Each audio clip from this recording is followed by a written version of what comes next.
서로의 평강의 복을 기원하는 마음으로 샬롬 인사 나누시기 바랍니다. 샬롬, 샬롬. 다시 한번 인사하실 때 우리 주님은 부활하셨습니다. 서로 인사 나누시기 바랍니다. 우리 주님은 부활하셨습니다. 우리 주님은 부활하셨습니다. 부활절 새벽 예배에 참석하신 온 교우 여러분을 주님의 이름으로 환영합니다. 우리 할렐루야 성가대는 우리에게 일부 성가대입니다. 그래서 아침 일찍부터 찬양을 부르던 습관이 있어가지고 이른 시간 찬양을 부르시는데도 아주 찬양을 잘 불러주셨습니다. 우리 주 예수 그리스도의 부활은 역사적인 사건입니다. 역사적인 사건이기 때문에 증거가 있습니다. 부활의 증거 4가지를 이 아침에 여러분에게 제시하고자 합니다. 첫째는 빈 무덤입니다. 예수님께서 십자가에 못 박히신 직후에 유대 종교 지도자들이 회동을 하였습니다. 대제사장들, 바리새인들, 서기관들이 함께 모여서 누구를 찾아갔느냐 하면 당시 총독을 찾아갔어요. 총독 이름이 누구죠? 빌라도입니다. 당시에 유대 나라는 로마의 식민 통치를 받고 있었기 때문에 유대의 총독인 빌라도를 찾아가서 유대 종교 지도자들이 이렇게 얘기를 하는 겁니다. 예수라는 자가 살아 있을 때도 혹세 무민하는 자였는데 이제 죽었다가 다시 살아났다라는 이야기가 소문이 또 퍼질 것입니다. 살아있을 때도 그렇게 사람을 유혹했었는데 이제 밤중에 제자들이 무덤에 와서 그 시체를 훔쳐 가지고서는 예수께서 부활하셨다라는 이야기를 퍼뜨리게 되면 그 유혹이 전보다 더 심하게 될 터이니 군병들을 사용해서 무덤에 돌을 인봉하고 단단히 무덤을 지켜주십시오. 그렇게 부탁하는 장면이 마태복음 27장에 나옵니다. 근데 빌라도 총독이 여기 군병들이 있으니 함께 가서 단단히 무덤을 인봉하시오라고 명령을 내려요. 그렇기 때문에 예수님이 부활하셨다는 소식을 제자들이 전파할 때 그 아무리 요란하게 부활 소식을 전파한다 할지라도 그 모든 소문을 일순간에 잠재울 수 있는 비책이 그들에게 있었습니다. 그것은 무엇이냐면 그들이 인봉하고 무덤 속에 간직해 두었던 예수의 시신을 끄집어내서 이것이 증거다라고 내세우면 아무리 제자들이 일어나서 소문을 무성하게 퍼뜨린다 할지라도 그것이 한순간에 다 잠재워질 수가 있었습니다. 그러나 그들은 그렇게 할 수가 없었습니다. 그 이유는 예수의 시신은 그 무덤에 있지 않았기 때문입니다. 그 무덤은 빈 무덤이었기 때문이에요. 실제로 예수님께서 기적적으로 부활하신 다음에 그 사실을 알게 된 당시의 파수꾼들, 보초들은 이 일을 급히 유대 종교 지도자들에게 가서 알린 거예요. 순간 당황을 했지만 그들은 괴략을 세웠습니다. 많은 돈을 주고 그 파수꾼들을 뇌물로 매수한 것이었습니다. 혹시 이 일에 대해서 당신들이 상관이 총독 빌라도가 당신들에게 책임을 물으면 우리가 가서 설득을 할 테니까 걱정하지 말고 이렇게 소문을 퍼뜨리시오.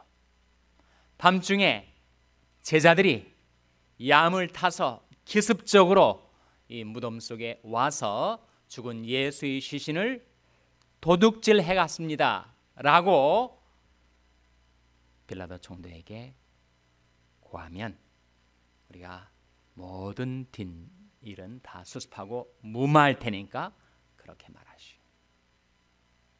이 대화가 마태복음 28장에 나옵니다.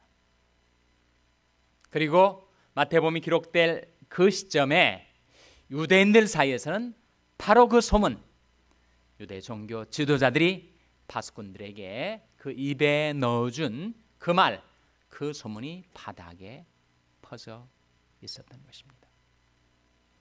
예수께서 부활하신 역사적인 사건에는 증거들이 있는데 그 첫째 증거, 그것은 바로 빈 무덤이었습니다. 둘째 증거는 바로 증인들이었죠. 예수께서 부활하셨다라고 하는 이 사실을 목격한 아이위트니스, 목격자들이 몇 명쯤 될 것 같습니까? 부활절 아침에 무덤가에 와서 예수의 부활 소식을 천사들에게 들은 소수의 여자들과 소수의 제자들만인가? 부활의 증인들이 몇 명쯤 되는가 하는 것이 오늘 본문 말씀에 나타나요. 바로 고린도전서 15장 5절 이하의 말씀입니다. 5절 6절 말씀 같이 읽겠습니다. 고린도전서 15장 5절 6절 말씀 같이 읽겠습니다. 시작. 게바에게 보이시고 그의 12 제자에게와 그의 500여 형제에게 일시에 보이셨나니 그 중에 지금까지 대반이나 살아있고 어떤 이는 잠들었으며. 몇 명쯤 된다고요? 500여 명이 된다는 거예요. 게바에게 보이시고, 게바는 누구를 가리키죠? 베드로를 가리킵니다. 그리고 12 제자에게와 그랬으니까 게바는 12 제자에게 포함이 됩니까? 안 포함이 됩니까? 포함이 되지 않아요? 그러니까 이 12 제자는 꼭 숫자로 12명을 말하는 것이 아니라 그 그룹의 명칭이죠. 그러니까 게바에게 먼저 주님께서 나타나 보이시고 그 다음에 12 제자들에게 나타내 보이시고 뿐만 아니라 몇 형제들에게 나타내 보이셨다고요? 6절에 그의 500여 형제에게 일시에 보이셨나니 그 중에 지금까지 태반이나 살아있고, 태반이 무슨 말이지? 반 이상? 네. 태반이라는 말 자체는 반 이상이지만 실제 원문에 의미하는 바는 대부분입니다. 대부분. 그러니까 사도 바울이 고린도전서 15장을 쓸 때 예수의 부활 사건을 눈으로 목격한 500여 명의 증인들 대부분이 지금 살아있다는 거예요. 그래서 지금 바울이 쓰고 있는 고린도전서의 그 진정성, 그 사실성, 그 확실성을 그들이 몸소 증언할 수 있는 그 증인들이 500여 명의 대부분이 지금 살아있다는 겁니다. 뿐만 아니라 어떤 이는 잠들은 사람, 500여 형제들 중에서 일부는 잠이 들었다. 잠들었다는 말의 의미는 뭐죠? 죽었다는 거예요. 그러나 대부분은 살아있어서 바울이 이 부활 증거를 증언할 수가 있다는 것입니다. 7절에 그 후에 야고보에게 보이셨으면 이 야고보는 누구를 가리킬까요? 세베대의 아들 요한과 야고보의 야고보일까요? 이때 야고보는 바로 예수님이 육친의 동생 야고보 장로를 가리키죠. 그 세베대의 아들 야고보는 이미 12 제자에게와 하는 그 그룹 속에 들어 있었던 것입니다. 그의 모든 사도에게와 맨 나중에 만삭되지 못하여 난 자와 같은 내게도 보이셨느니라. 이 나는 누굴 가리킬까요? 사도 바울이죠. 사도 바울. 그러면 어떤 사건에 대해서 증인의 가치, 증인의 중요성을 우리는 실감을 합니다. 제가 동부에 있을 때, 동부에는 눈이 많이 오지 않아요? 그래서 한 번은 교회에 오다가 가스를 넣으려고 이 주유소에 이렇게 진입을 했었습니다. 그런데 제 바로 앞에 그 이삿짐 트럭처럼 보이는 큰 트럭이 멈춰 섰다가 후진을 하더라고요. 그래서 눈은 내리고 있고 바로 길가에 차들이 휑휑 다니면서 소음이 많고, 그래서 제가 혼을 막 눌렀습니다. 이렇게 후진을 하면은 제 앞부분 범퍼를 부딪힐 것 같아서 막 혼을 눌렀는데 소리를 못 들은 거예요. 그래서 그 운전자가 계속 후진을 하는 바람에 제가 더 빨리 후진을 할 수 없었던 것은 바로 길에 차들이 다니고 있었기 때문에. 그래서 제가 할 수 있는 것은 계속해서 이 사람이 내가 뒤에 있다는 것을 알리기 위해서 크락션을 눌렀지만 결국 못 듣고 제 차를 들이받았어요. 그래가지고 내려가지고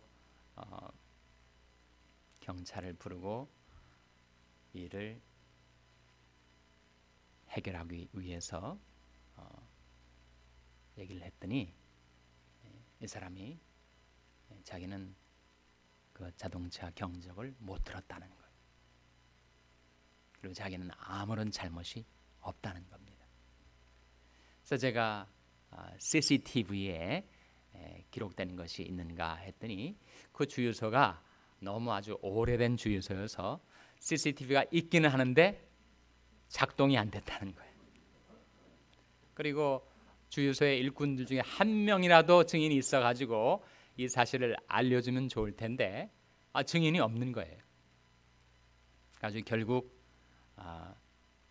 양측의 주장이 엇갈린 주장이 보험회사를 통해서 나오니까 한 명도 그 일에 대해서 증인이 나타나질 않은 겁니다. 그 사람은 그 사람대로 주장을 하고 저는 또 저 나름대로 주장을 하는 모양새가 되어서 결국 그 문제를 해결받지 못했습니다. 그런 일들이 우리에게 생길 때가 있는데 그때 여러분 한 명의 증인의 증언이 얼마나 요긴한지. 하물며 우리 주 예수 그리스도의 부활 사건은 한두 명의 증인이 아니라 여러분 성경에서 두세 사람의 증인의 증언이 있으면 그 일은 확정이 됩니다. 그런데 500여 형제들이 대부분이 지금 살아 있어서 사도 바울이 목격한 예수 그리스도의 부활 사실을 그것이 맞다고 그것이 사실이라고 증언할 수 있는 증인들이 지금 있다는 것입니다. 셋째로 예수 그리스도의 부활 사건의 확실성, 그 증거는 무엇인가? 그것은 바로 제자들이 변화였습니다. 시몬 베드로가 예수님이 겟세마네 동산에서 체포되어 끌려갈 때 예수님이 지금 살아 계신데도 불구하고 무서워서 자기 목숨을 빼앗길까 봐 두려워서 예수를 3번이나 부인했던 자였습니다. 근데 어떻게 시몬 베드로가 오순절 그 이후에 그렇게 능력 있게 아무리 유대 종교 지도자들이 위협을 해도 살기 등등 그를 잡아 죽이겠다고 협박을 해도 조금도 굴하지 않고 당당하게 부활 사건을 증거할 수 있었을까요? 시몬 베드로의 그 이전과 그 이후의 그 차이를 무엇으로 설명할 수가 있겠습니까? 그것은 바로 그가 예수께서 다시 사신 것을 보았기 때문에. 시몬 베드로뿐만이 아니죠. 예수님의 제자들이 다 오합지졸처럼 그렇게 무서워서 꽁꽁 숨었었는데 그들이 갑자기 벌떼처럼 모여들어서 예수께서 다시 사셨다고, 예수께서 부활하셨다고 목숨 걸고 증거하게 된 그 이유를 무엇으로 설명할 수가 있겠습니까? 예수께서 다시 사신 부활이 사건 외에는. 넷째로 예수께서 부활하신 부활의 증거, 그것은 바로 이 부활절 아침에 이 새벽 예배에 참석하신 여러분이 부활의 증거입니다. 이게 무슨 말인가? 요한복음 7장에 보면 이런 말씀이 나오죠. 예수께서 아직 영광을 받지 아니하신 거로 성령이 아직 저희들에게 계시지 아니하시더라. 예수께서 영광을 받지 않으셨기 때문에 성령이 아직 저에게 계시지 않다. 예수의 영광 받으심과 성령의 함께 하심 사이에 긴밀한 불가분의 관계가 있다는 거예요. 요한복음이 증거하는 예수께서 영광을 받으신 사건은 어떤 사건을 가리키시죠? 그것은 바로 십자가와 부활 사건을 가리킵니다. 그러니까 예수의 부활이 없었다면 성령이 아직 저에게 계시지 않을 수밖에 없었다는 거예요. 그래서 여러분, 이 일련의 사건, 한 시리즈의 이 사건들 사이에 뗄래야 뗄 수 없는 긴밀한 연관 관계를 우리가 주목해야 합니다. 예수께서 십자가에 달리지 아니하셨다면 예수께서는 다시 부활하지 않으셨을 것입니다. 예수께서 부활하지 않으셨다면 예수께서 승천하지 못하셨을 것입니다. 예수께서 승천하지 아니하셨다면 누가 우리와 함께 하시지 못하신다고요? 성령께서 우리와 함께하지 아니하신다면 교회는 탄생할 수가 없었던 것입니다. 성령의 오순절 강림으로 이 지상에 그리스도의 몸된 교회가 탄생하게 된 것이죠. 여러분, 이 일련의 사건을 거슬러 올라가 보세요. 이 세상에 교회가 존재하지 않았다면 성령은 강림하시지 않았을 것입니다. 성령이 강림하시지 않았다면 그리스도의 승천은 없었을 것입니다. 그리스도의 승천이 없었다면 그리스도의 부활은 없었을 것입니다. 그리스도께서 부활하셨기에 승천하셨고, 승천하셨기에 성령이 강림하셨고, 성령이 강림하셨기에 교회가 탄생되었고, 교회가 탄생되었기 때문에 지금 2000년의 세월이 흐른 지금 온 세계 20억이 넘는 그리스도인들이 이 부활절 아침에 부활하신 주님을 경배하고 있는 것입니다. 그래서 바로 여러분, 그리스도의 몸된 교회에 속한 저와 여러분이 그리스도께서 부활하셨다는 현재적인 증거입니다. 그 예수 그리스도의 십자가의 죽으심과 부활이야말로 우리가 구원을 받게 된 구원의 근거입니다. 오늘 본 말씀 고린도전서 15장 3절 4절 같이 읽겠습니다. 3절 4절 말씀 같이 읽겠습니다. 시작. 내가 받은 것을 먼저 너에게 전하였느니 이는 성경대로 그리스도께서 우리 죄를 위하여 죽으시고 장사 지낸 바 되었다가 성경대로 살만에 다시 살아나사. 예수 그리스도의 십자가의 죽으심과 부활은 영원하신 하나님께서 성경 속에 미리 계획하시고 예언하시고 약속하신 것인데, 예수 그리스도께서 우리 죄를 위하여 죽으셨다가 살만에 다시 살아나신 것을 믿는 자마다 구원을 얻게 된다는 복음의 기쁜 소식을 우리에게 들려주고 있습니다. 내가 만일 내 입으로 예수를 주로 신하며 또한 하나님께서 그를 죽은 자 가운데서 살리신 것을 내 마음에 믿으면 구원을 얻으니 사람이 마음으로 믿어 의에 이르고 입으로 신하여 구원에 이르느니라. 바로 예수 그리스도께서 나의 죄를 위하여 십자가에 죽으셨다가 나를 위하여 살만에 부활하신 복음의 기쁜 소식을 여러분 한 분 한 분이 믿어서 구원을 받고 부활의 증인으로 살아가게 되시기를 주님의 이름으로 축원합니다. 기도하시겠습니다.